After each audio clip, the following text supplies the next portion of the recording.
What's up, everybody? Welcome back to the Fantasy Files podcast, where we talk about our favorite fantasy series and topics. We are your co-hosts, Spencer and Gabe, joined by our fellow content creator, Cam Wolfe.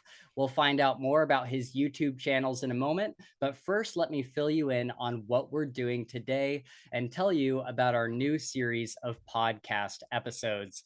Gabe and I have been trying to figure out exactly what we want our podcast and booktube channel to be over the last year, and have decided that we want it to be a laid-back place where our friends, fellow content creators, and authors can come and just unwind and hang out. We want to be the house one of your friends had in high school, where the parents didn't exactly care that everybody was smoking pot on the back porch. With that in mind, we've developed this new series of episodes called The Creators Corner, where we have other content creators on the show to talk totally unscripted and unplanned about literally anything. Although I assume we will still talk a lot about fantasy and sci-fi, as that's something that we're all obviously into. All topics are on the table, like content creation, movies and TV shows, video games, general life stuff, cars, and I suppose that we could talk about sports, but I'm the kind of person that doesn't quite know how football is actually played, so that may prove difficult.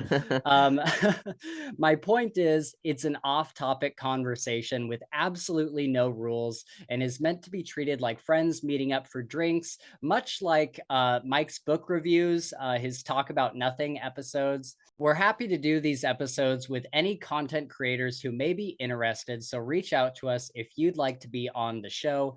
And speaking of reaching out to us, you can follow us on Twitter at Files Fantasy if you'd like to shoot the shit and get book recommendations as well. Also, it would really help support the channel if you would just wreck those like and subscribe buttons down below and ring that bell icon to get notified whenever we put up new content. Remember that every time you hit those buttons is another day I'm able to keep the wards in place to confine Gabe to his otherworldly prison, effectively protecting mankind from utter destruction. So, do the right thing. With all that out of the way, let's introduce our guest and see where the conversation takes us. So Cam, who are you? What kind of content do you create? What are your channels? Where can people find you? All that stuff. Yeah, thanks for the intro. So my name's Cam Wolfe. I'm a writer and YouTuber. I've been a YouTuber for a pretty long time now. I have two different channels. I have a writing one and one for book reviews. The writing one's the one that's been around for like, I don't know, 6 years or so, and it's gone through a bunch of different names. At the moment, it's Cam Wolfe is Writing, so it's super easy to find. And the other one's just Wolfe The Story Nomad, where I do videos on whichever fantasy or horror books have got my interest at the time. But yeah, when I'm not writing, I'm doing adult stuff, like full time. Sorry, that sounded like I do porn or something. Unfortunately not. No, I'm doing stuff like, full-time job or whatever. But right. Yeah, a lot of reading and writing, basically. Okay, Awesome. sweet. And you also do Twitch, right? Yeah. I used to do it all the time, like 2 or 3 times a week. At the moment, it's only once a week, though. Me and a bit of a small community of the same people tune in, and we do some writing together usually. Cool. Okay. Sometimes when I'm feeling a bit lazy, or I might play a video game while they do some writing, and yeah, it's pretty chill, Awesome. pretty fun. Okay. Yeah, I caught the one the other day where you were playing The Forest. Mm. Yeah, Oh, man, that's I want to try that game. That's a game that has been on my radar for quite a while. And seeing you play it, I was like, man, this looks really difficult. It's really good. It's the first time you play it, though, like, yeah, the first time you played is pretty scary. Not so much for me anymore because I've played it so many times, so I know like all the spots and stuff. But yeah, the first time you play it and you go cave diving, which is something you just kind of have to do on there. Yeah. I played it with some friends the first time, and we went into the caves or whatever, and we were like, "Oh, it's day one," as if they're going to throw a bunch of enemies at us on day one. I think we were like 1 minute into the cave, and then we got swarmed. It was just my That worst yeah, nightmare. yep. That's what I've always seen and heard about that game. Is it surprises you with how quickly they like really Ho- send those people at you. How fast Yeah, it all escalates. Yeah, Is it like zombies or? it's this weird kind of in between where it's meant to be like inhabitants of the island, but they're like, I guess you could say like cultists, maybe. cannibal cultists or something. Oh, You Yeah, know, okay. something yeah, weird yeah. like that. Yeah. And as you go progressively, it gets worse and worse, and it just escalates and escalates, and eventually there's like these big mutant creatures. And I've never made it this far, but I've seen videos online of people where I don't know if it was a mod or if it's actually what the game does, but there's one really funny video of people playing the forest where they're looking out from their base that they've built, and there's all these cannibals kind of swarming together into a big heap, and they're like, what are they doing, what are they doing? And then it just turns into this big mutant bird thing that starts Oh, flying over their base, and they're oh just my freaking gosh. out. Yeah, Oh, that's crazy, dude. Yeah, I, it's I insane. It would shit I've my pants. I've got to get this game. That sounds awesome. Yeah, and the second one comes out, I don't know, soon, hopefully. Okay. Are you excited? Speaking of video games that are coming out hopefully soon, are you excited for Starfield at all? Are you a uh Bethesda guy? Never really got into it, to be honest, Yeah. myself. I keep getting them all those Star games confused with each other, though. I I know know one of them Stargate and Stargazer and Star everything else. one of them Star has some Kickstarter that's been in progress for like 10 years or something like I that. know, right? Yeah. No, yeah, Starfield is the it's essentially like the Elder Scrolls, like Oblivion and Skyrim and all that, but in space. Dude, how Um, high I have not heard of that. Am I just like so far out of the loop that that's we were all talking about it me in or the what? podcast chat with Something. Okay. Chris. Yeah, Okay. I would check it out. Chris, our other co-host, isn't super excited about it because it does come off a little bit like what was that other one? No Man's Sky, how it was kind of Oh, yeah. over promised and under Well, delivered. but they fixed No Man's Sky though. They They definitely did, did. Yeah, yeah. I I've think that's one of the few like space games I've played, Yeah. and it was actually pretty good. I played it like last year, and I was like, Yeah. wow, this they've done a lot. Okay. I couldn't stay alive for like 10 minutes in that game. I got off the ship and I'm like, I'm running out of air and I need carbon. What the hell? Just like running around trying to mine all these resources just to be able to breathe. I was like, no, this isn't my kind of game. It's just not made for me. Yeah. I went to like 10 different planets or something looking for somewhere that was like aesthetically nice to set up a home base. And I Yeah. found one and I was like, oh, this is nice. It's like a nice tropical kind of place. And it was like halfway through building my base that I found out it has like frequent geostorm things. Oh, So yeah. every couple of days, a storm just Just get comes through and marked just by a wipes storm. everything Yeah. out. Just Yeah. wipes everything. Oh man. Yeah, that's man, that's I would love to get better at that game because from everything I've seen, I mean, obviously each planet is procedurally generated, so you never know what you're gonna get. And I love that idea of going somewhere new and being completely surprised with what you find. I don't know if you guys ever played The Outer Wilds, not Outer Worlds, but The Outer Wilds. It was kind of this indie game where you have a spaceship and you're in like a single solar system. So there's like 9 planets or So something. yeah, so that game really reminded me of like Fallout in the way that it's set up, like Fallout 4, but in like a space, kind of like a newer space kind of way, I I guess, if that I makes any sense. I think you're thinking of Outer Worlds.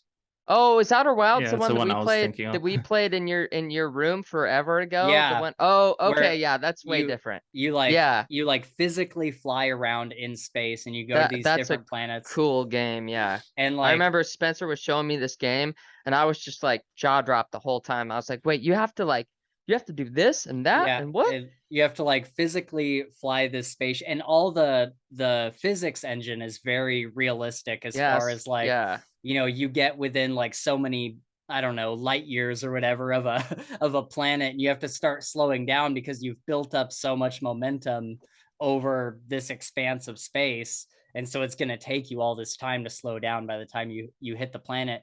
But it's really satisfying in the way where each planet has its own atmosphere, so you don't really know what you're going to encounter once you break through that atmosphere. You might get into a planet and it's all water with these giant tornadoes that are just all over the place.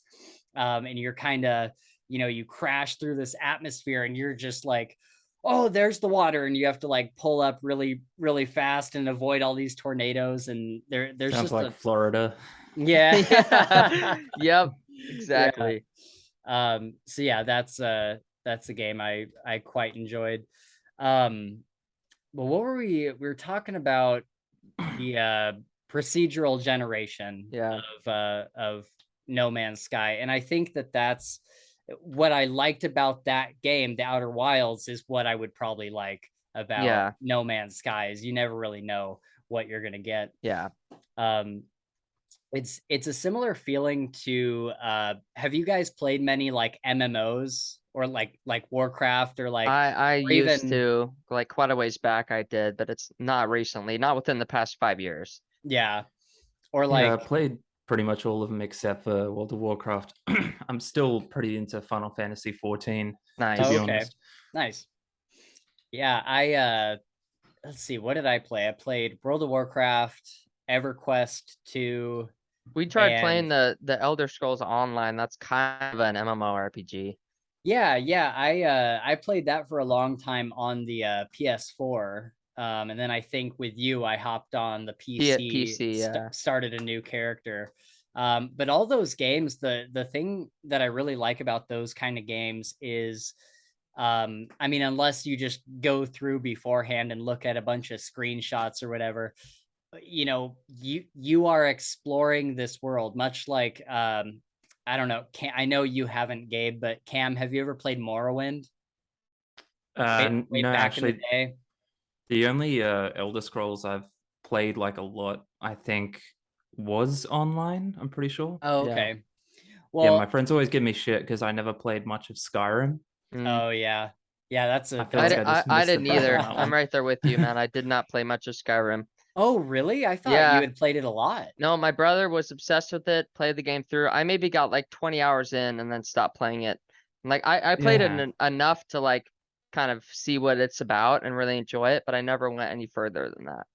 Oh yeah, I don't know what it interesting. is. It's like exactly the type of game that I should enjoy because I've always been really into like fantasy RPGs, but it's just something about Skyrim in particular it's not bad. It's just like I play it and I just stop. Like I feel like I've done that fucking dragon intro like I've done the dragon intro like 50 times. Yeah, that's all I remember. exactly. Yeah, I don't know what it is about that game, but every time I've rolled a new character, I have just gotten like super addicted. I always end up being a sneaky archer or sneaky assassin, or assassin, like with the Assassin's Guild. That's the way my brother played it. He was like he beat the whole entire Assassin's Guild storyline, right? And then of course you continue it, and it was a trip to watch because he was like insanely powerful when he snuck. Like, damn, dude. Yeah, dude. If you get your sneak really high, it's basically cheat codes. That's all it is. It's cheat codes. That's all. But yeah, so a game that I feel, I guess, similar to you guys is the Fallout games. I have not been able to get past like a certain point. Definitely. I think I beat Fallout 3. But I didn't go around and do all the extra stuff. I didn't play New Vegas, which I know is a crime. Yep, it's a crime. But Fallout 4, I've tried like 3 or 4 times to really get into it, and I just can't. I don't know if it's like the VATS combat system or what it is. I think the most enjoyment I got out of it was Gabe, when you got me into it last time and you like sat down and like played it with me for a while. I was like, oh, okay, like I understand what is enjoyable about this game. Definitely. But then as soon as you left my house, I never like, played no, it. not going. Dude, you know what's funny? Before I had to like so the last like week and a half, my computer's been blue screening, doing all sorts of weird stuff. Like I bought a really nice gaming laptop, right? Like it was $2,000. It was a great laptop, nice processors and all this, and it started blue screening. And while it was doing that, I had the idea like I'm gonna re-download Fallout 4. And so I download Fallout 4 and started playing it, and I maybe made it an hour in, and I was like, wait, did when I played this before, like it was so intense and so much fun, but now it's not. Right. Like now it wasn't what I was looking for. So I get that. Was it the mods? Did you have mods on it No, before? no. So I didn't use any console commands. It was just the game. And I was like, I don't know if I played this too much already, because I Right. beat the game like 3 times, you know, Yeah. or if it was something else, but I was like, I just can't do it. And that's when I decided to wipe everything. Yeah, that's how I felt about I don't know if you guys have ever played the game Thief. But it used to be like one of like my top 5 favorite games of all time, probably. And I put it in maybe like 7 or 8 months ago or something, and I was playing it and I was just like, I just don't want to play this. Yeah. Like, I don't know why. But I wanted to mention, Gabe, speaking of you mentioned how your computer was blue screening and all this stuff. I was editing an episode last night, and it was the one where we had like I think we had like 6 or 7 authors on. Oh yeah. And your video wasn't coming up, so you were just Kyler just a little Stern from square. 9 Yeah, dude. Yeah. And so like your video wasn't working, and like the notes weren't working at first or something. So bad, dude. And about 45 minutes into the podcast, I like sent it over to you. I'm like, Gabe, do you want to ask the next question? And it's just like it's like quiet for a second. You're like, I cannot scroll up. Yeah, dude. And like, it was broken, dude. Yeah. It was like totally broken. That sounds absolutely awful. You're like, I'm afraid to touch anything because I don't want to mess up the podcast. I was terrified. I was like, everything's perfect right now, but if I move the mouse, it's gonna freak out. Yeah. So Cam, what are you playing anything right now, or is The Forest kind of the game you're working through?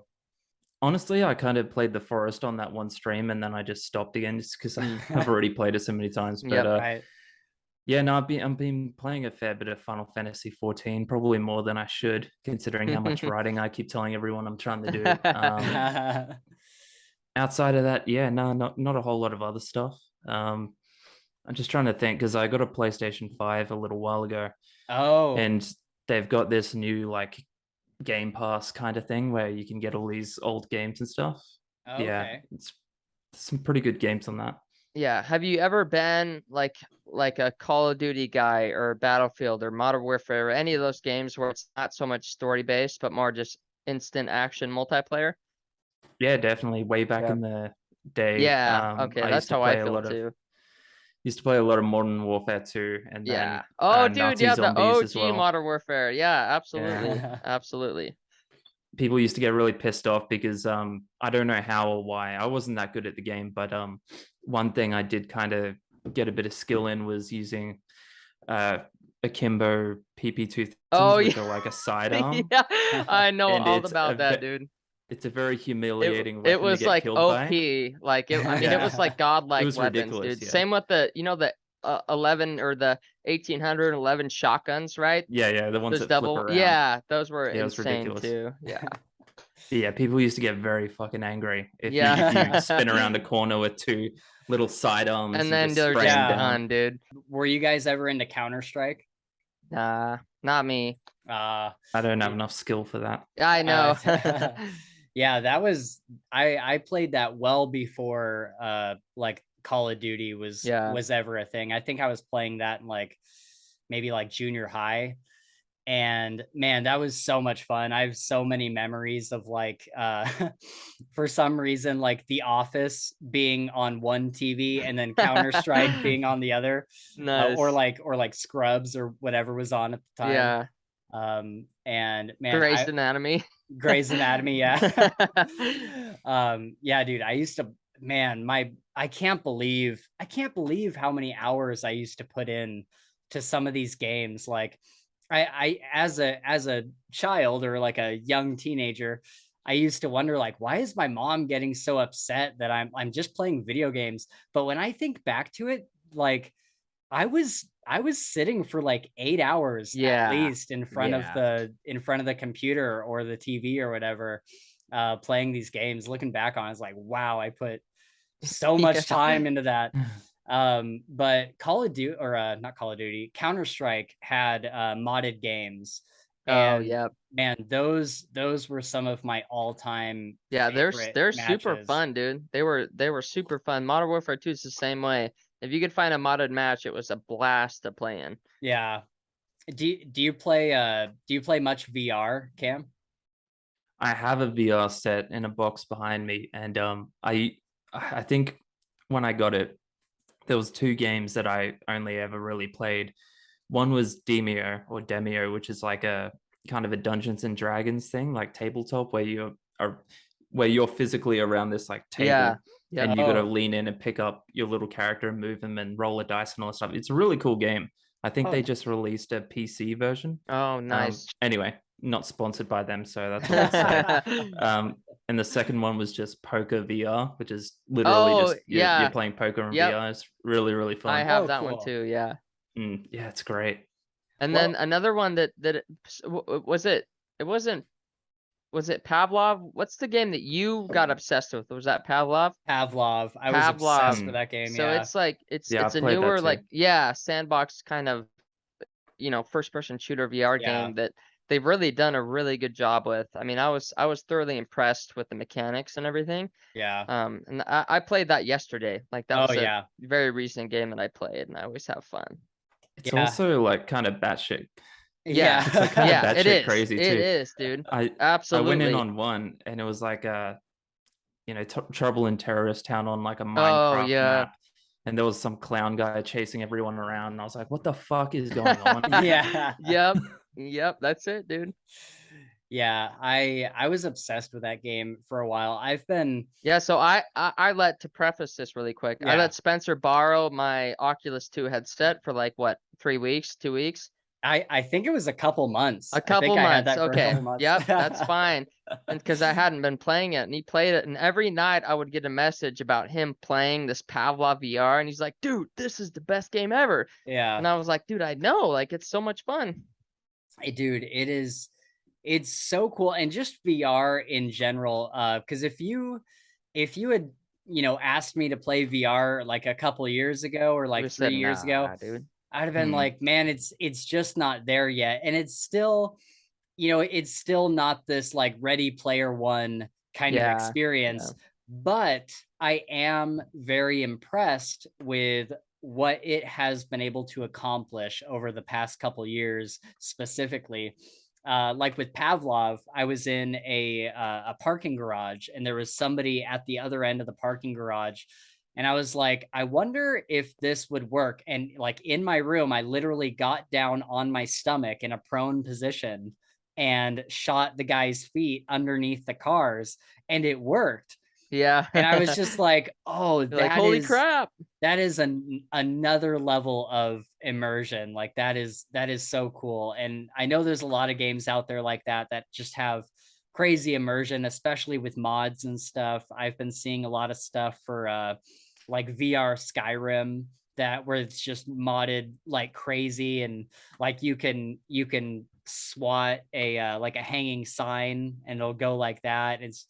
Everything is like fully touchable, I guess. Um, Yeah, and I don't think so people realize how advanced VR already is, because it's not the kind of thing you can gauge off watching a video of someone Yeah, playing it. It's something you definitely. really have to It's experience. it's really an But immersion experience for sure. yeah, the first time I put on the headset, I was just absolutely fucking blown away. I was like, Yeah. holy shit, I had no idea it was this, Yep. That's like, exactly how I felt. good. Yeah. yeah. I remember downloading the first game I ever played was Beat Saber. Oh And it was yeah. Mm. like, and even that was like just like a mind-jarring experience. Like, it was so visceral, so, and that's In- just what VR is pretty much, yeah. it's like right there. There was a roller coaster game Oh, I that Gabe and remember I that. downloaded. Oh, whoops, my Dude, camera's yeah, that going was low. hilarious. And I had this chair that's in the shape of just like an L, and it sits on the ground like that, and it rocks back and forth. And so we sit in this chair and we put this like roller coaster game on. I don't think you could like build a roller coaster No, park, no, but so you're it was in. the free version. So it was like Yeah, you could choose from like 4 different roller coasters. They all had like dinosaurs that would try and like grab you and all this stuff. yeah, And there was one where you could shoot a gun, try and hit all the targets. And right. I remember Spencer like sitting down first time that we were playing it, and all of a sudden he's like, "Oh, oh my God, like holy It crap, dude." I could literally feel Yeah. it in my stomach. It It was was so wild, weird. dude. It was so crazy. Yeah, It there's this thing they have on there where it's like real video, 3D footage or whatever, Yeah. where you're standing yeah. on a beach and they're testing a nuclear explosion like Oh, far off in the yes, water. yes, It's just yes. insane. It's And like you see wild, the dude. shockwave You and haven't seen that one yet, Spencer. I downloaded that and I got Oh, that one, and it's mind blowing, dude. And it's all really? real, like real test footage yeah. from the nukes. You can Wow. watch the like trees on this little island that you're on just like burn away just Disintegrate like pretty that. much. Yeah, dude, it's crazy. That is wild. I wonder how they kept the camera safe during that. It had to be in like a super secure box or something. Something, There, yeah. there's like a bunker on the island, so I think it had something to do with that. And Oh, then of okay. course, like they like kind of update and fix the footage to be more modern, but it's Right. definitely like you can tell like that was a real nuclear bomb that exploded, you know? Jeez. Yeah, I did a bunch of the even on YouTube they have like the 360 like Cams, tours. yeah. And so like I did one for like Amsterdam, Oh, and like you don't get to like walk through it, but it walks you through it. And you can look around like 360. It's really cool. I really enjoyed yeah. all those experiences, and it just goes to show like, there's so many possibilities with VR. It's not just, shoot 'em up video games or these wacky weird video games or anything. There's really probably a lot you could accomplish. Yeah, and the crazy part about VR too is like when I bought the Oculus 2, right? Like it just came out, Oculus 2 or whatever it was, like that was like where they were at. But even now, like they are so much further in their development from when I bought it, right? Like there's Yeah. much crazier shit that you can buy.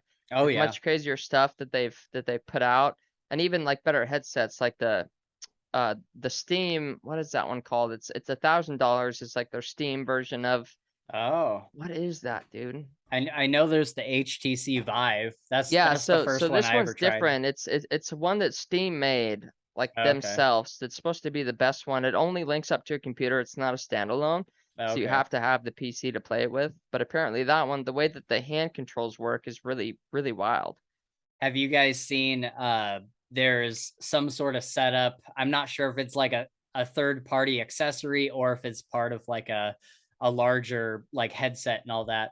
But it's like a disc. It almost looks like a little trampoline that's on the ground, and you can run on it, Yeah, and you where they have wear. the band and you Hmm. lean against it and just sprint. Yeah, Yeah, yeah. I've seen that too. That looks crazy. I was watching some videos on that, and the guy who was like reviewing it was like, this is the most like immersed I've ever felt. Like, this is Yeah. wild. And so I would love to, try that someday. I think Money, money, that'd be money, crazy. dude. It's Yeah, all about the dude. money. If you got enough money, you can have fun with it. I think VR is about to get way more advanced really quickly as Yeah. well because of Unreal Engine 5, like the Yes. Oh, capabilities Yes. with it and Yep. the accessibility. Pretty much any indie game developer now has access to a resource where you can create AAA Yeah, grade dude. graphics games. Yes. really? And especially for VR, you can pretty much drop any sprite in there. And they show you videos on YouTube of stuff them doing this, where they drop the game character in there, and then you go within the game character's POV, and it's just photorealistic and takes like a fraction of the time it used to take Yeah, to it's render Wow. this nuts, world. dude. So VR Yeah. is about to get really, really insane, in my opinion. I think it's going to change the movie industry as well. Yeah. I think location scouting is going to be a thing of the past really soon. Oh yeah, Yeah. for sure. Dude, Unreal Engine, like the way that they've grown in the past like 6 years has been insane to watch. Like even if you just see like Unreal Engine 3, 4, and 5, like from 3 to 5 or whatever else is just mind-boggling, the difference that's Yeah. been made within those 4 years, you know? It's like absolutely insane. Like it's hard for me to discern reality from Unreal Engine 5. Like if you Really? look Yeah, at both yeah. those side by side, dude, it's really hard to tell that this one is Dang. made and this one is real. It's Yeah, insane. there's a few videos of Unreal Engine 5 where it's just someone walks you through this like thing that they've created in 1 hour, and they ask you if it's real or if it's fake. And it's And Oh, hard, dude. I've seen one where it's got like a curtain blowing in the wind, and it looks like you're just convinced absolutely that it has to be Exactly. real It's because crazy. the details are way too intricate. Like cloth animation is always something that people struggle Yeah. with, and you're like, there's yeah. just no way. And then they'll have like, I don't know, like Kratos come in and start TikTok dancing or something, and you're like, okay, it's obviously fake. Yep. Yeah, Wow. dude. It's insane, man. It really is. I'm gonna have to By the go look way, at some of these. I've been trying to drink my coffee kind of slyly because I don't know if you guys noticed, but if you see what's on the bottom of the cup here, I didn't but notice that, dude. yeah, I was like, oh damn, I accidentally grabbed the twat cup, but That's awesome. That is That's awesome, so dude. great. I love it. Where's your tavern? We used our Spencer was tavern like, backgrounds. he's always got like inside of like fantasy tavern, and I was like, all right, I'll get yeah, in I feel that. out Why of not? place now. I didn't know this was the. do Well, at do you, least I stuck to the dress code. I wore my hat at least. There you yeah, go. for Yep. sure. That's important. What do you have a name for your tavern? Yeah, for a bit there, I was calling it the Story Nomad or something. Nice. It was like a Okay. really fun kind of gimmick thing I Yep. was trying to do just to stand out. But the amount of effort involved in making the green screen look good in post editing, it just took way too Yeah, much time. So I had to definitely. drop it. Yeah. And it takes a bit of a toll on your PC as well. I would have to film the video with the green screen, export that as like its own video file, and then I would have to do the whole green screening stuff and then export that as its own video Oof. file and then go back And then again like and like do all combine the them. cutting and Oh, editing. yikes. Yeah, that It's sounds just a whole nuts. thing. So I was like, Yeah. yeah, this isn't worth it. Like, For sure. Yeah. Just make it easy, dude. Whatever's the yeah, easiest, roll with it.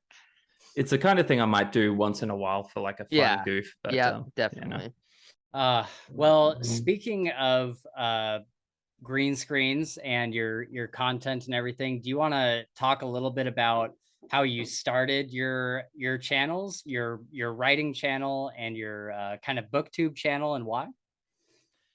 Yeah, sure. So it's not a super interesting story, but basically a long. I keep making it sound like I'm 90 years old. I guess it wasn't that long ago. It was like, I don't know, 6 years ago or something like that. I had just written my first like indie book that I Yeah. self-published, which you can't find anymore because I kind of purged it from the internet. Oh, really? But yeah, when I was young and before I did any actual research and before I really even confronted the fact that maybe I wasn't the best writer I could possibly be, and maybe I wasn't the voice of a generation, I before I accepted all that stuff, I just self-published my first book, and I was like thinking about how I was going to market it and all this kind of stuff like that. And the thing at the time, this was before AuthorTube, like well before AuthorTube as well. So there weren't writing that weren't already huge authors. Yeah. So I was like, I'll get my foot in that door. And I kind of joined up and I started making videos about like, how to be a better writer. And these are tips you need to follow and blah, blah, blah, all this stuff that I absolutely was not qualified to be talking about. Most of those videos are still up, but yeah, way back, I started making all those kinds of videos, and my only interest at the time was building a platform from which I could sell a product, which was my book. And the more I did it, the more I kind of started relaxing back a bit and being like, maybe I'm not qualified to be giving out advice, because I started taking more writing courses around that time as well. And I was like, holy shit, I have no fucking idea what I'm talking about. I don't know why I'm telling people what to do, blah, blah, blah. And as soon as I kind of took my foot off the pedal, I let myself relax a bit, and I started making videos about reading as well. And I was like, this is actually pretty fun. It was fun to be creative and just make videos. And I just fell completely into that, and I was like, I just pretty much entirely gave up on the promotional part. Even now, now that I actually have a book out again, I don't do nearly as much self-promotion as I should, just because I get way too caught up in the creating a video that I hope entertains people kind of thing. But yeah, anyway, that's how my channel kind of transformed into being a writing channel. And long story short, the reason I have a second channel now is because it's a whole YouTube algorithm thing where half my audience were there for the reading and half were there for the writing. Yeah. So at any given time, it would be very rare that any of my videos weren't being watched by only half of the people that were subscribed to me potentially. Right. And obviously YouTube takes that as, oh, this mustn't be a very good video. So Yeah. every video was tanking. So I was like, Oh. maybe I'll try splitting. And it's worked really well for the reading stuff. The reading stuff has kind of become its whole separate thing, which, you know, I'm pretty proud of and has been going pretty well so far. That's Wolfe the Story Nomad. And then the writing side of things, I just don't even worry about views or anything like that anymore. I just make whatever I want to make whenever I want to make it. That's why the videos there are very few and far between, because it's just writing stuff. And to be honest, if you're not making videos telling people how to write, it's really hard to come up with ideas for writing videos, because it's like, how many people want to hear me talk about what I'm writing rather than the craft of writing itself. I still have a lot of fun on there, and especially with Twitch has kind of become a branch of that writing channel. Right. That's awesome. The writing videos that I've seen that have done really, really well are the people who are like, I tried Brandon Sanderson's lectures and I tried writing like him for like a week or whatever. Yeah, like Kate Kavanagh. She's she's actually a good friend of mine. Oh, really? Yeah, we've done a whole bunch of stuff together in the past, like live streams and cool, that kind of stuff. But yeah, she I've told her this before, but at the start I actually had a bit of a bone, a bit of a gripe with her, because I just, it was the most like serendipitous thing. I just, one day I was like, holy shit, I should do a video where I try to follow the writing routines of all these different authors over a week. You know, every day I'll do a different author. I was like, it's going to be so good. And literally the next day she puts up her first I tried writing like video, and it blew up. And I was like, you're like, damn it, I can't do it now, because I'm going to look like I'm copying her. But she's actually just such an amazing person. She's really sweet and nice. Awesome. Yeah, I've really enjoyed her videos. The few that I've seen, I haven't caught all of her videos or anything, but the ones that I've seen, like she did her Brandon Sanderson series. There was another, I think there was a master class that she took, and she tried writing like that for a week or something. I watched that one. But yeah, that's a great point, or a great topic for discussion is, you know, you have this content idea, and then someone else in the nearby community, they put that video out ahead of you. And there's this really interesting, I mean, it makes sense why it's a thing, but there's this really interesting thing specifically on BookTube where it's like, hey, if I put out this specific video, you know, try not to put the same video out at the same time as me, you know, to the community. And there's Julian from Between the Lines. He has a BookTube channel, and I had literally spent like, I don't know, maybe 10 hours or more, like editing this Red Rising review. And I was about to post it. It was like scheduled in my, you know, YouTube dashboard. It was going to be posted in 2 days. And then the next day he posts like this big Red Rising review. And I was like, no. And so I had to. It happens quite a lot. Yeah. Yeah. I've had a bunch of times where either I've uploaded something like an hour after someone else has uploaded almost the exact same thing. I feel like it's obvious that I didn't copy, because I can't film and edit a video in 1 hour. In an hour, exactly. Yeah. And then more recently, kind of the opposite way around. I made a video with like a very specific kind of title and content. And then there was a way bigger YouTuber who posted a similar video with the exact same title, and I have to give her the benefit of the doubt and say it was just coincidence, but it was in a very specific title that no one had ever used on YouTube before, that I was like, kind of like, oh, this is a cool, catchy title for a video. And then seeing a bigger YouTuber in the same community kind of post something very similar very quickly, I was like, did they kind of rip me off? I don't know. Or did they not? Yeah, because who knows? Yeah, it's tough sometimes. Like there's been multiple times in the past 6 months where, you know, I have a video idea and then several other booktubers. It's really weird how all these kind of topics happen around the same time. I had a video that I'd been working on for a while. I hadn't recorded anything yet, but I'd taken a whole bunch of notes and kind of planned the whole thing. And I was going to do like several like hidden gems books that I had kind of read over the past year and I thought, you know, didn't get a lot of publicity.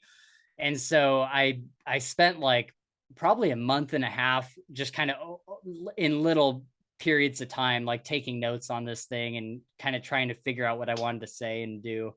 And right when I was about to film it, there was literally like, I think within like a week or 2 weeks, there was like 3 or 4 other booktubers that did the exact same video with like a very similar title to the one I was going to use.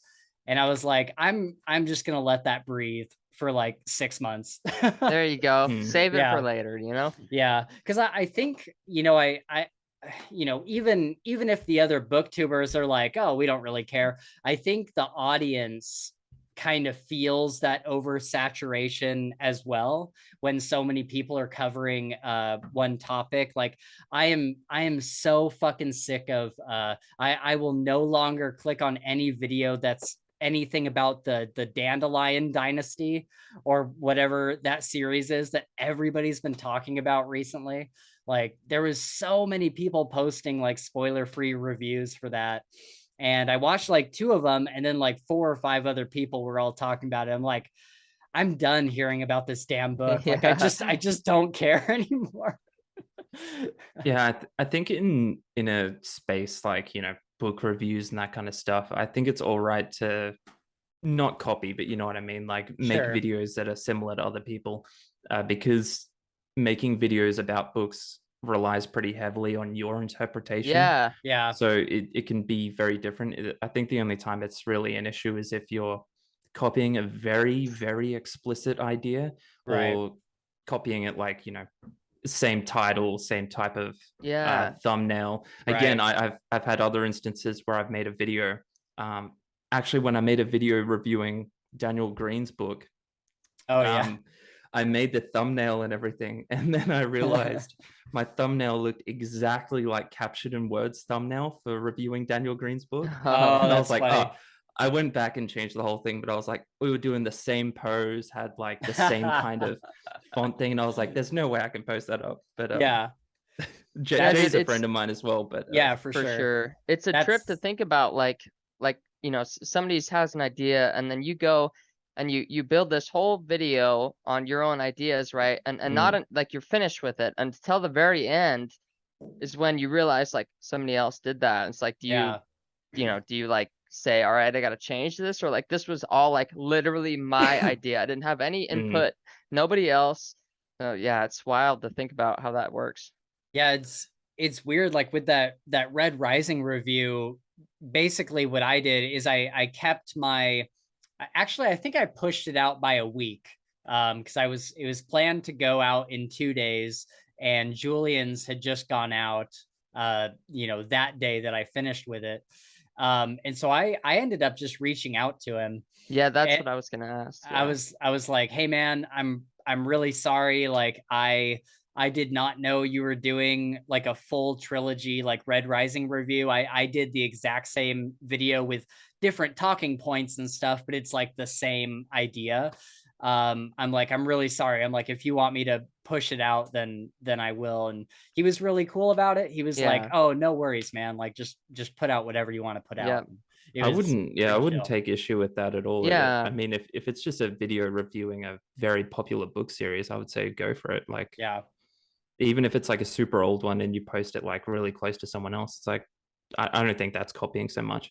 Yeah. It's more so like, you know, what you're doing with the specific content. Again, it's a lot harder to accidentally copy someone in something like book reviews as compared to, you know, other parts of YouTube, like all those vloggers and stuff that just it's do all the same thing over and over. explicitly copy each other. Yeah. Kind of thing. Like I think I've seen 50 different videos doing commentary on the same episode of the same dating show kind of stuff. It's just like, oh yeah, for dude. sure. Branch out a bit, you know. Like what is it? Danny Gonzalez and who's the other guy? Who's Drew Gooden. Yeah. I'm like, they're pretty much the same person. Like although I really like Drew's videos. Me too. Yeah, I like him more. Danny's all right, but you know, he's not as entertaining, I reckon, as Drew.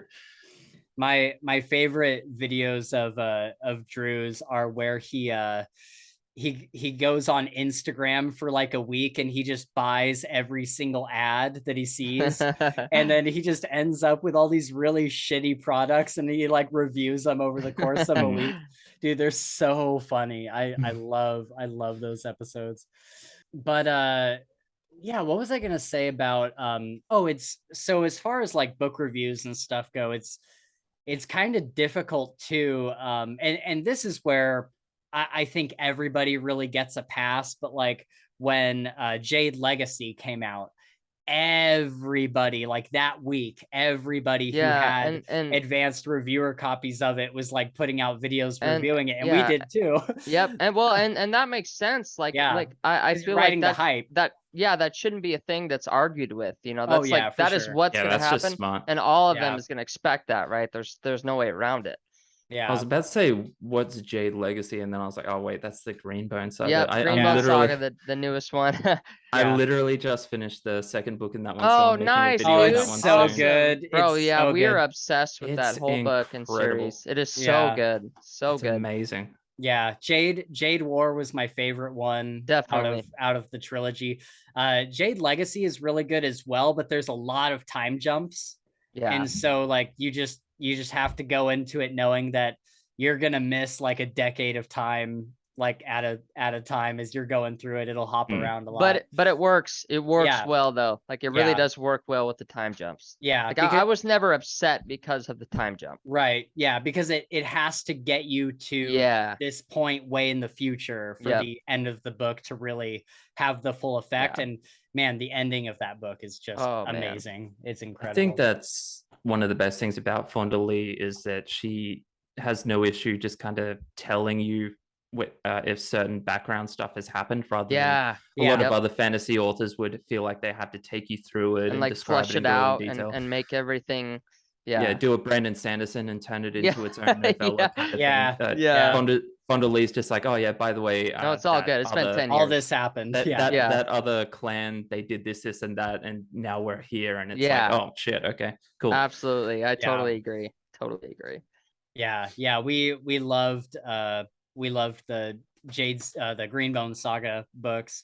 We got to meet Fonda Lee. We did. We met Fonda Lee in person. Yeah, that's awesome. She was in Seattle, and Jade Legacy had just come out like within days of her being in Seattle, and so I picked up a couple copies of it. And Gabe Spencer, and I let me just preface this too. So Spencer told me that something was going on. He wouldn't tell me what, and I honestly couldn't guess it. And so he's like, "You have to take this day off." And so 2 weeks in advance, I took that day off of work. He's like, "I'm gonna pick you up. Whatever, we're gonna go do this thing." I was like, okay. And so we start doing this thing, and I have no idea still. We pull up to a bookstore, and in my head I'm like, I know that it's got to be something to do with a book that we've read, but I wasn't quite sure. Sure enough, we walk down there, and she's sitting right there, and she recognizes us. She's like, you guys, hello, Spencer and Gabe from the Files Fantasy or Fantasy Files. Yeah, it was wild. That's awesome. Yeah, it was really cool because I had hit her up on Twitter. And that's how I found out, because I was going to try to get her on the podcast.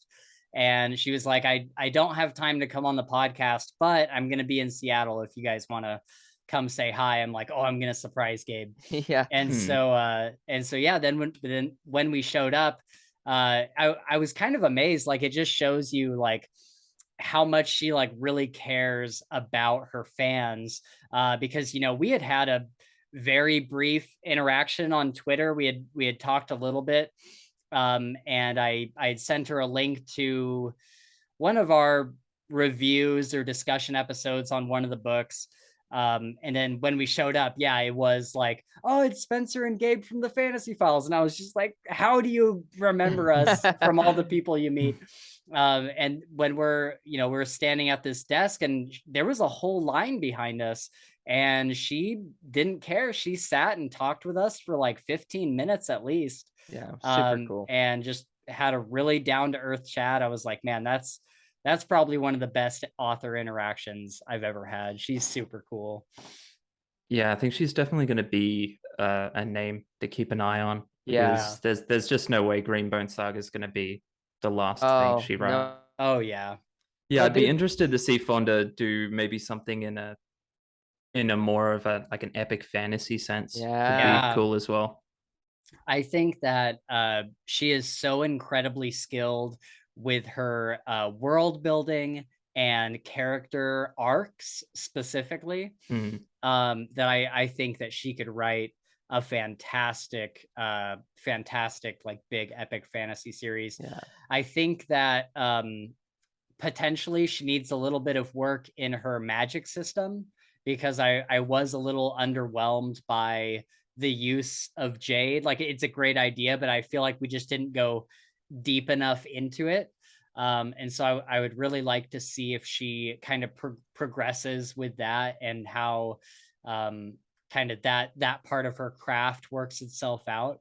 But yeah, the character arcs, they're so good. They're so good. And the big what the fuck moments, like in Jade War, I won't give anything away for the people that haven't read it, but the explosion that's in there, holy shit, man, that was, I remember reading that and just being like, what the last part of that book, again, I won't give any spoilers either, but the last part really had me on my seat. How to put it, the bags, let's just say bags heads scene. Oh yes. Oh yeah. Yep. I was just, oh my god, fucking trembling out of my skin. Dude. In regards to a magic system, I'm actually a big fan of how the magic's kind of more subtle, like it takes a bit of a back seat. I think, which is especially important in something like an urban fantasy. Like, yeah, it's a fictional world, but let's be real, it's still urban fantasy in my opinion, because there's cars and people doing television spots, all that kind of stuff. Is kind of weird when I read it. I'm like, oh wait, yeah, this is a real world kind of situation. Anyway, right, yeah. I feel like it really works because versus authors like, again, Brandon Sanderson, who is fantastic, obviously one of the best fantasy authors right now, but where his focus is very largely on the magic system, where the magic system's almost its own character. In the Greenbone Saga, I feel like the focus is a lot more on the characters and the situation, and the magic is just a means to an end for those characters rather than being its own thing. That's true. While still being super fascinating for me personally. For sure. Yeah, what do you think of I think my favorite magic system that I've read so far is the Dresden Files and King's Dark Tidings. They have both of those series have really similar magic systems, where like it's not soft, but it's also not Mistborn. It's not like you don't have like a chart of how everything can work. And I think that, you've been reading the Dresden Files, right? You're halfway through the series or something? Not quite halfway. Oh, okay. There's like so many of them, but I think 17 books. I'm about 5 or 6 books in, I think. Nice. Oh, okay. Yeah, if you enjoy that magic system and kind of how that's explained, then I tell everybody to check out King's Dark Tidings. But if you like that magic system, you would definitely like King's Dark Tidings. What are you thinking of the Dresden Files so far? You like it? It's good. Like I'll be honest, the first maybe 3 books or so are really carried by Yep. the Yeah. aesthetic. Definitely. It is a really strong like aesthetic that Jim Butcher, is it Jim Butcher? Yeah, Jim Butcher. Built. You know, the brooding detective, but he's a wizard. Like, that's a fucking cool idea. And Harry Dresden's a cool guy, aside from the, you know, pinches of how do you put it? He puts it as his old-fashioned. Anyway, putting aside that, I can appreciate that's part of his character arc, so whatever. But putting that stuff aside, I think they're carried a lot by the aesthetic of it being a cool brooding detective, which is fine. But the stories themselves so far have been a little bit underwhelming. It has its issues, you know, like that. I mentioned in my video review of it, like, I don't have a problem necessarily with as much as a lot of other people would with like sexually promiscuous characters in books, but to the point where it was literally in the first 3 books, literally every single female character was like sauntering in and like showing a leg and like being sexy. I was like, it's getting a bit much. Like, it just got, you know, it got a bit ridiculous. But yeah, I'm finding myself getting pretty attached to the characters. I really liked the character of, I think it's Michael, the Michael's Crusader. awesome, He's a cool guy. I love that he's like just a carpenter family man kind of dude who in his spare time puts on a medieval crusader outfit and a sword. Cross. And dude, I always have to, because I've heard several people's, you know, takes on the first couple books and different issues, not issues, but different things that pop up that they see. And like, I just have to encourage you to just stick it out. I don't know if you're planning on it or if you were going to stop, but like it really does. The last like 4 books, in my opinion, are like some absolutely of the most incredible, opening up incredible books that he's written. No, I definitely am. Because I'm so into like the idea of it. I'm a huge Constantine fan, and there's obviously a lot of influence there, so that's fine. But kind of with that in mind, though, if someone did start reading it and they had to drop it, I probably wouldn't blame them, to be honest. It's a very acquired taste, and for most people, you can't just say, you know, you just have to read 6 books. For sure, it's definitely. It's really hard to sell a series to someone and say, you just got to get to book 6 or you just got to get to book 7 or whatever. That's so much, dude. That's so much reading and sit through. Like, there's no way. And the one caveat, the one thing that works in its favor is those early books, like really the first like half of the series, maybe the first 3/4 of the series, are really short books. You can really just kind of knock them out. So that's like the one thing that it really has going for it when you tell people that you got to get to book 6 or whatever. If they were 100,000 words long, that I don't think I could. Right. But I always tell people, you know, Jim Butcher created. Have you gotten to Deadbeat yet? I don't think so. No. Okay, so Deadbeat is kind of this re-entry, this secondary entry into the series. It was when Jim's publisher came to him and said, hey, we're going to put all of your books in hardcover starting with Deadbeat, so we're going to have a lot of new fans coming into the fold. Can you make this book like new reader friendly?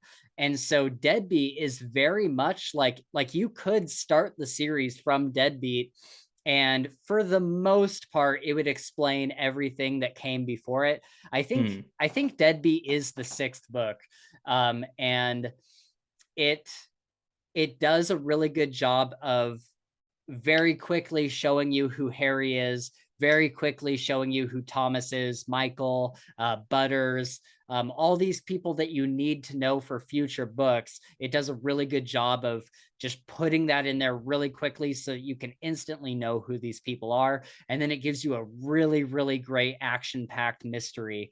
And so I always tell people, if they're coming to the series for the first time, I'm like, read Deadbeat. If you really like it, then go back and read Stormfront through Deadbeat and then continue on. And then if you don't like it, then you can stop. Or if you felt kind of, you know, middle of the way on it, then read Deadbeat and just go on from there and just try the next books because they get consistently better. That's the beauty of episodic fantasy. You can kind of soft reboot it whenever you need to. Although I have to say, a little bit off topic, but that's what we're here for. I listened to some of the Dresden, like parts of the Dresden books by audiobook because I can do that while I work my actual job. That's me. And that's all I do. I don't know if they've corrected it yet. Yes. To where I'm at. They have, dude. You guys know right now. They have.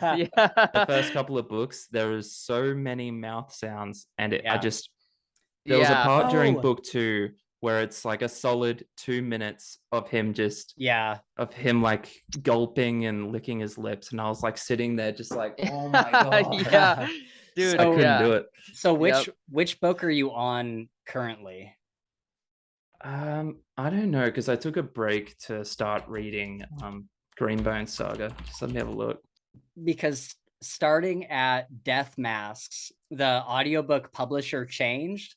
I think that's the one I am up to, Death Masks. Okay, so I would read Death Masks as an audiobook because that's the one where the audiobook publisher changed, and it went from this weird, I forget what the publisher was before. It was like an off-brand publisher. It's like Buzzy Media or something like that. Yes, exactly. And so starting with Death Masks, it's I think it's Penguin, either Penguin or Podium. Right, and dude, the quality is just leagues better, and they start putting music into it at the very end. That's my favorite part of the audiobooks. Is that like for the epilogue, there'll be like this music that just perfectly encapsulates like what the story is, and for that book.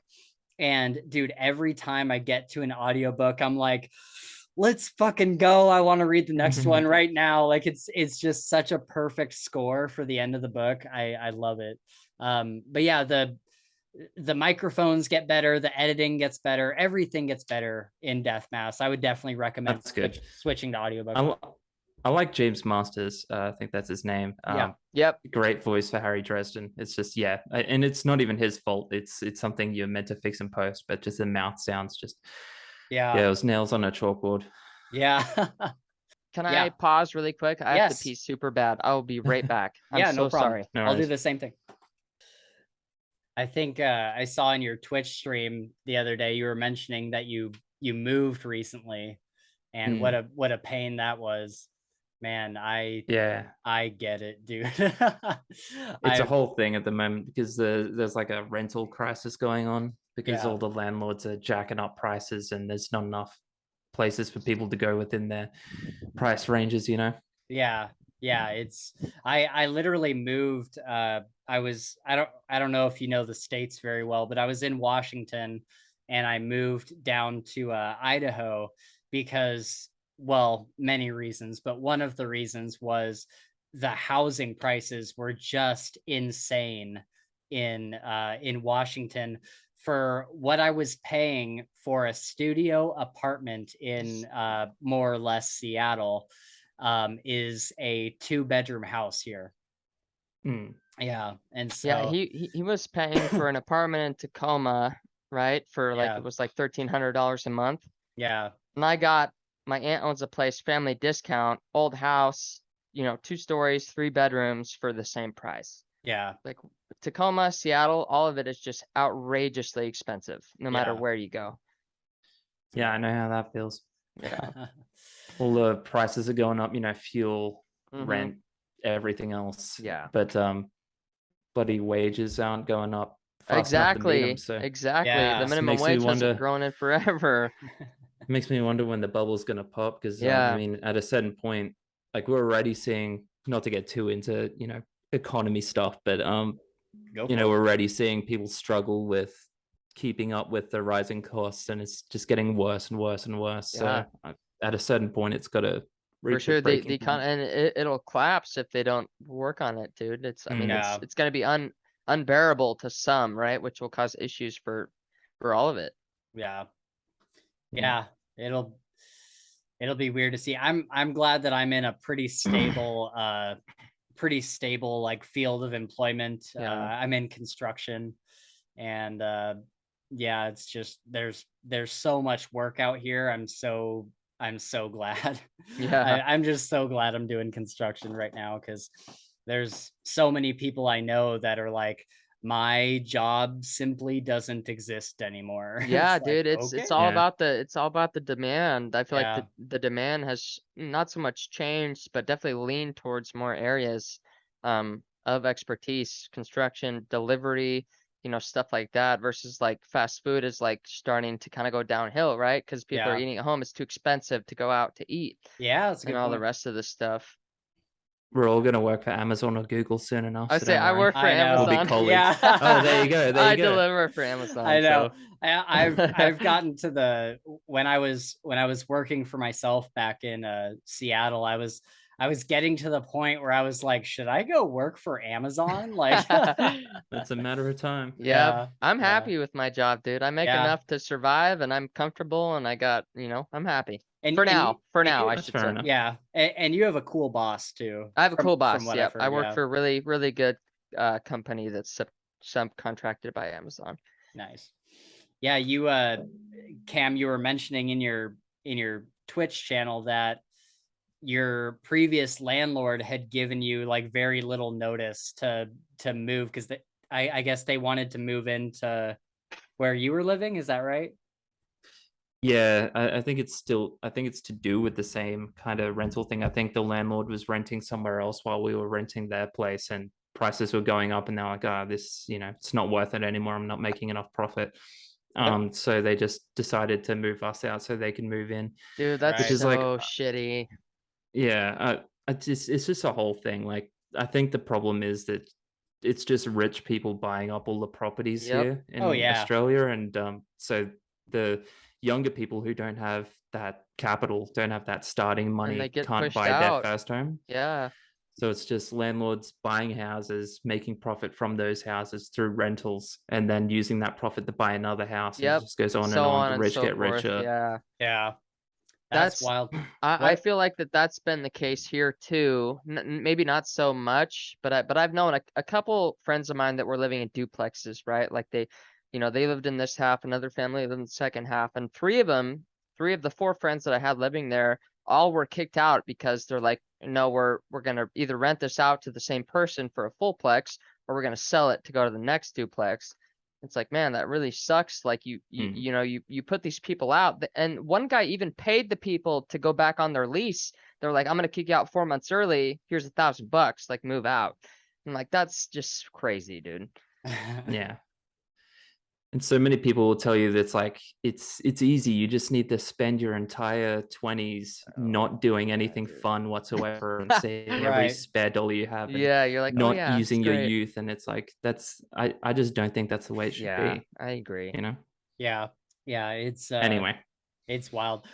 One question I did want to ask was, what's the law in Australia as far as like how much notice do they have to give you before making you leave? Before eviction, yeah. I think technically they have to give you 60 days, maybe. Okay. Oh, it's better I than might be here. wrong on Yeah, it. I'd say here it's 30 Yeah. days, Yeah. so that's good. Well, yeah. Yeah. Normally it wouldn't be that bad, but the only reason that I consider it short notice when we got told is because it literally takes almost that long to find a new place at the Oh moment. Yeah, yeah, for sure. definitely. For sure. Definitely. Yeah. All right. I know Gabe wanted to talk about what we've been reading lately. Do we want to jump over to that Yes. topic? Yeah, so I just kind of out of nowhere, right? Like Spencer gave me some stuff. I read it, super awesome books, but then I was like, I want to go back to something that I can read for like 6 days, right? And so Ah. I restarted Mistborn. Oh shit. Yeah, dude. And so I literally just Oh. finished the second Mistborn book an hour before this podcast started. And Oh.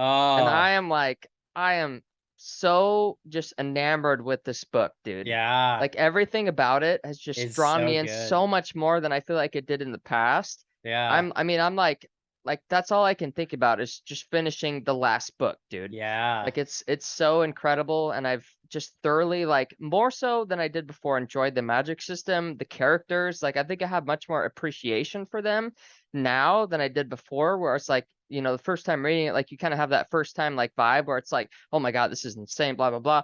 And now I can like kind of like dissect it a little bit more and get Yeah. a little deeper than I did before. And so I've just been absolutely astonished with the first two books. And I'm, yeah. Oh, And those books are long. You know, I've been reading those for like yeah. 5 days, the first Yeah. two. So that's like been my time. Like I, you know, I deliver for 10 hours a day. All Yeah. 10 hours has been Mistborn every day. Yeah. So it's super awesome. I love it when you randomly come way out of left field Yeah, with some I figured you book I would, didn't know dude. you were I reading. figured That's you would awesome. because I Yeah. never told you. So I'm Yeah. glad that that worked. You got to go on to Mistborn Era 2 I when know. you Yeah. finish it. And I probably will, Because honestly. and here's why the final book in Mistborn Era 2 comes out in I want to say November or maybe September. And so yeah, if we can that'd be get sweet, caught dude. up for that, That'd be sweet. sick. Man, that's awesome. I'm so glad. I'm so glad Yeah, it's you're been reading awesome. Mistborn. What about you, Cam? You been reading anything? Pretty much just Dresden and Greenbone Saga, which we've already Nice. Yeah. kind of gone Yeah. over. For sure. I want to start Mistborn as well, though. I think that's the one I was planning to start after finishing Dresden Files. Have But you yeah, it's read it probably a bit of a before or is ways it away. new? I haven't, no. So Okay. Oh. Yeah, dude. It's kind of blasphemy, but before maybe mid last year, I actually hadn't even read anything from Brandon Hey, Sanderson. I didn't either before Mistborn, dude. And that was Yeah. only a year ago. Like I didn't either, so no worries there. But I read Warbreaker, which was great, and then I finally conquered Stormlight Archive, which took a long time because those books are Wow. huge. I think the last book alone is like 500,000 words or something Oh, insane like that. goodness. But holy hell, is what it a series! Is it worth it? Oh, absolutely. Oh, Awesome. It's a huge undertaking, but I am absolutely confident that the Stormlight Archive is going to be remembered in the future as like one of the classics of our time. wow. It's easily one of the best fantasy series I've ever read. Oh, Dude, yeah. See, okay. it's been on my list, so that's Yeah. good. Really nice to hear. Yeah, for sure. Yeah, just make sure you set aside a couple of months or Yeah, so. yeah, definitely. That's how I felt about redoing Mistborn because each book is like 30 hours long. Because I listen to all my like it's all audiobook for Yeah. me. I don't read a whole lot like paper. And so I was like, yeah, I mean that's like 4 days a book, right? 4, 8, Yeah. 12 days to like really beat down this whole entire series to finish it. Yeah, I think the Stormlight ones are around anywhere between 50 to 70 hours or something like that. That's crazy, dude. It's fucking insane. Yeah. Like Brandon needs to just chill a bit. Yeah, for real. Yep. Do you read any indie books? I have mostly indie horror is where Oh, cool, dude. that's where I usually get my horror fix. We need some recommendations for indie horror, dude. Yeah. Yeah, that's the hard thing with indie Yeah. horror is most of the ones I read are like anthologies and collections. Oh. So like I can't just shoot names off the top of my head kind of thing. Definitely. Right. The only one I always remember because it's a cool name for a book is Spider Season. I think I even remember the author's name. It's Billy something. But that's like a collection of horror short stories from an indie author that I read quite a long time ago, but I vividly remember really enjoying. But yeah, horror is like definitely one of the best places. Sorry, indie is one of the best places to find horror. Nice. Nice. Okay. Yeah, if you enjoy indie fantasy at all, I highly recommend We Break Immortals. That was a book that I read earlier this year, and I think that we're in August now, and I think that by the end of the year it will still be my number one favorite book for the entire year. I don't think I've read anything that quite compares to it. So definitely look into that if you like big epic fantasy like Stormlight, but more grounded, not so like it's not set on quite like an alien kind of planet like Stormlight is. But yeah, that is such a good book. And then the other one that I try to recommend to people is We Men of Ash and Shadow. Oh yeah. and that is a grim dark fantasy. And the fantasy elements are really really like subtle. The magic is very very subtle. It's only mentioned like a couple times. But it reminded me a lot of I tell people that We Men of Ash and Shadow is everything that I wanted First Law to be. And so yeah, that's another really great one. And the author is so cool. Holly is awesome. We've had her on the show a few times, and she put my dog in the sequel. She put my She dog did. in the second book. She immortalized his dog in her Yeah. book. That's awesome. Yeah, it is incredible. Um, so yeah, as far as what I've been reading, if I can check my Audible library real quick, I have read. I started this series called the Sun Eater Saga, I think, by Christopher Rocchio, and I've been telling people that it feels a lot like Red Rising meets King Killer.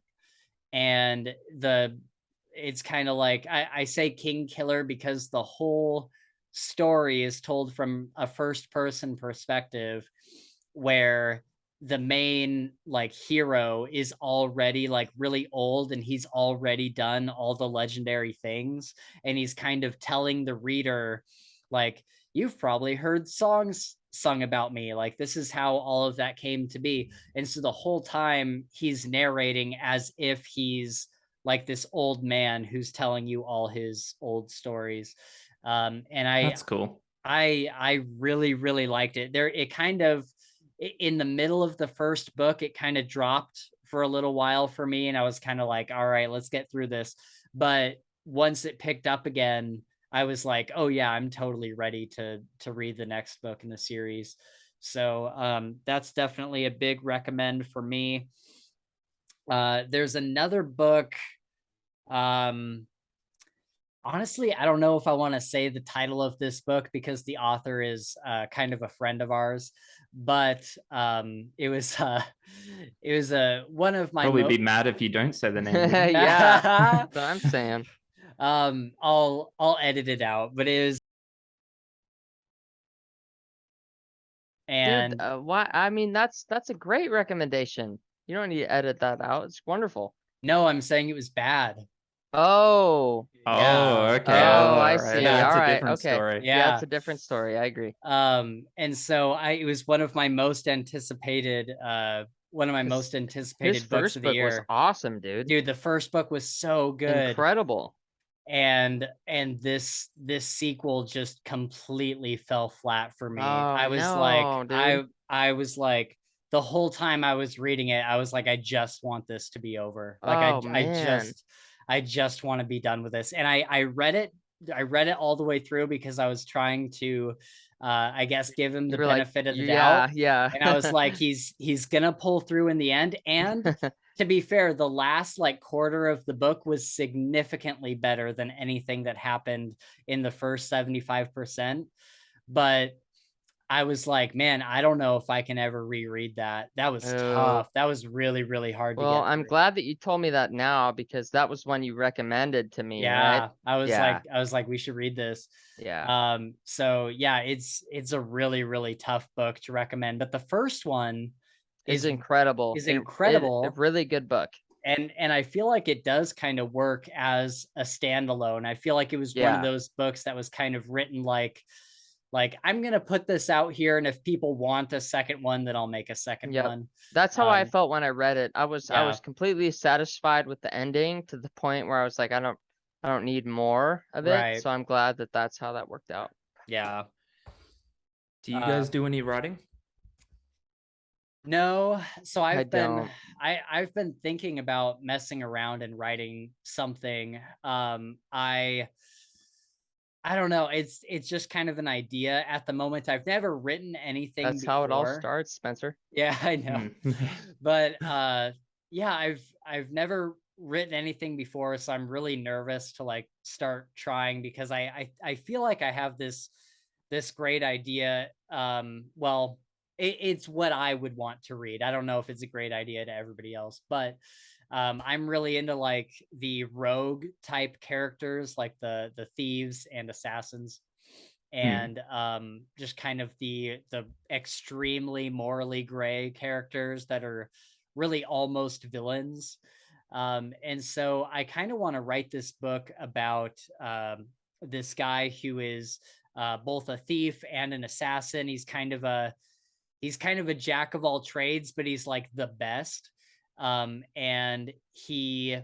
I want to take him on a journey very similar to Walter White, where there is no there is no redemption for this character. Like he is just like a bad guy, and he has like redeeming qualities, and you root for him throughout the story because he's, kind of the underdog sometimes, and he's the main character that we want to root for, much like Walter White. But at the end of the day, he really is just like selfish and in it for himself, and he doesn't have a redemption arc. He has more of a, I guess, corruption arc, or just like a, paying the piper kind of arc. Like in the end, he's gonna meet everything that's been coming to him, everything that he's accumulated over the past several years. Like that's all gonna catch up with him. um and I feel like I have a pretty good opening scene for it. I want the very first chapter to start with, there simply are no good thieves anymore. And he's going to kind of go on a rant about how all of the guys who used to do like these big heists, they would go into castles and like rob like really expensive items, and they would wear costumes and kind of do all this subterfuge. Like those guys just don't exist anymore. And all the thieves that are around nowadays are these basically thugs, like the smash and grab kind of thugs. And so he's going to kind of go on this rant about how like thievery is like this art form that he does, and he doesn't really like need the money or anything, but he does it because he's really good at it, and because whenever he pulls off a really big heist, or whenever he pulls off a really big score, he feels like he's making art. And so he's going to go on like this long rant, and then he's going to say, and that's when my fingers slipped from the window. And so the whole time he's been going on this rant, he's been hanging from this window outside a castle, and like all of this is going through his head, just thinking on like the current state of thievery.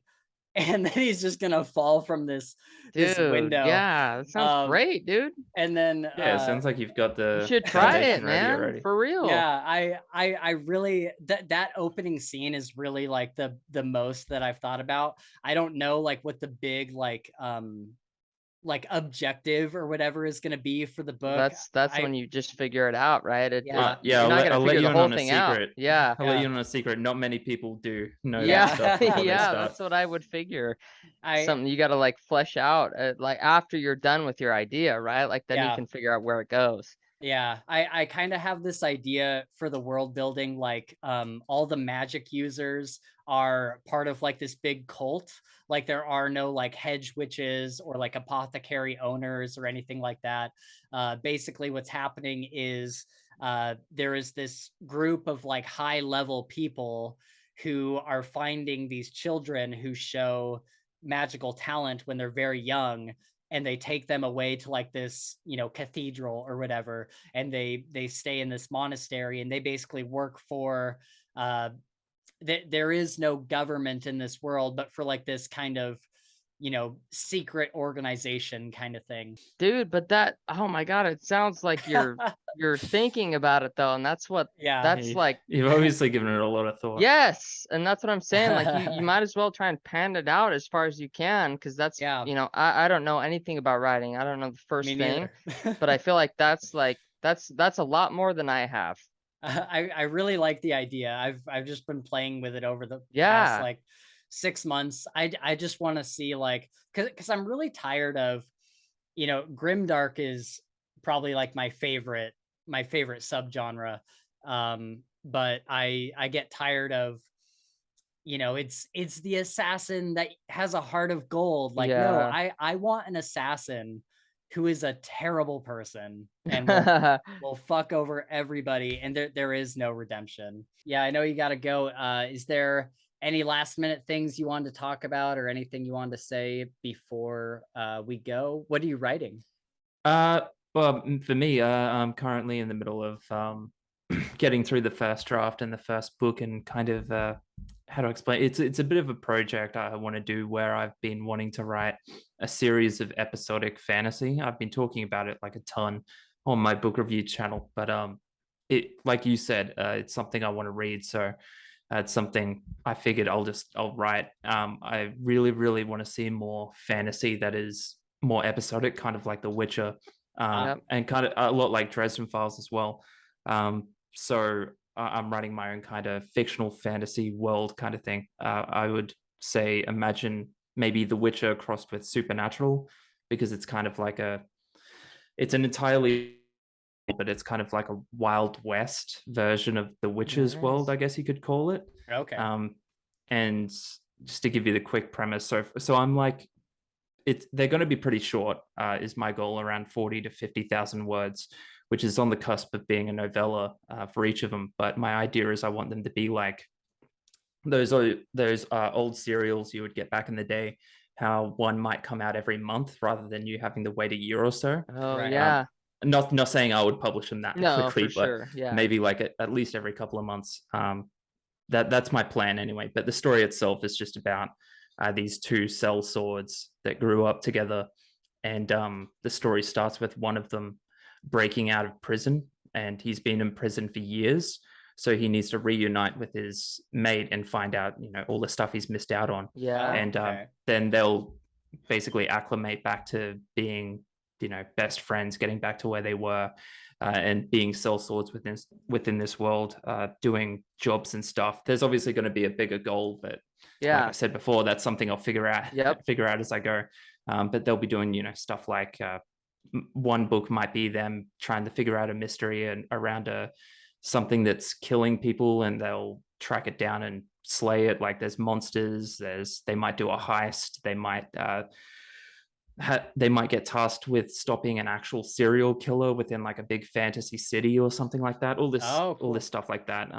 But yeah, the magic system as well is something that I gave a lot of thought, and at the moment it's probably going to change. But at the moment, what I'm thinking is there's this whole big section of the map of the world where it's just barren. It's a little bit like Mordor, but it's basically, the idea is that it's this big poisonous scorched earth kind of area, and the religious people in this world think it's where this dead god fell and his body shattered there and scorched the earth. And like the magic system in the world is that the people who used to live around that area that didn't die when this happened breathed in the fumes, and then as they like, you know, had babies and ancestry, the you know that what I'm talking about, the ancestry tree branched out. This magic weaved itself into different families and that kind of stuff. But then I want to throw in this kind of cool thing where there's a few heretics that believe it wasn't a god that fell, it was just a meteor from space. So then the reader's wondering like, oh, maybe is this real? Is it not? Yeah, dude, that sounds sick. That. Yeah, that's the rough idea so far. Love it. Okay, sweet, dude. Yeah, I will read that as soon as it's published. Yep, definitely. I'm hoping maybe within like the next 12 months I'll start putting them out, but I want to write like the first 4 books first, so I give myself a bit of a head start. But again, they're pretty short. They're like 40 to 50,000 words, so I don't think they're going to take that long. Do you have any idea for the name of the series? I have a working title. So the cell swords in this story, there's a whole little backstory for it. But the cell swords in the story are called drift sabers, because when they started up, they were like actually a proper group before they just became mercenaries, basically. And they were a group of people who used exclusively sabers as a weapon. They don't anymore, but they did. And they were called drift sabers because they would drift from place to place doing jobs for people and helping people. And then as time went on, they kind of became more selfish and whatever. Okay. But yeah, the title of the series at the moment, the working title is the series as a whole, I want it to be called Saber's Noctum, which is like Oh, cool. the name of a crew that these Yeah. two characters used to be a part of. Okay. But the first book, the title almost definitely is going to change, but I've just called it Collection of Blood for now. Nice. Okay. That's awesome, dude. Awesome. Yeah. Thanks, I appreciate that. Thank Oh, you. of Yeah, course. that- Yeah, dude. I would love to read that. Yeah, that seriously sounds fantastic. Do you think, would they be out in print or just ebook or Audible? I'll definitely do them in print, because getting a cover and a paper copy is like one of the best parts of Yeah. making a book, is getting to hold it. Right.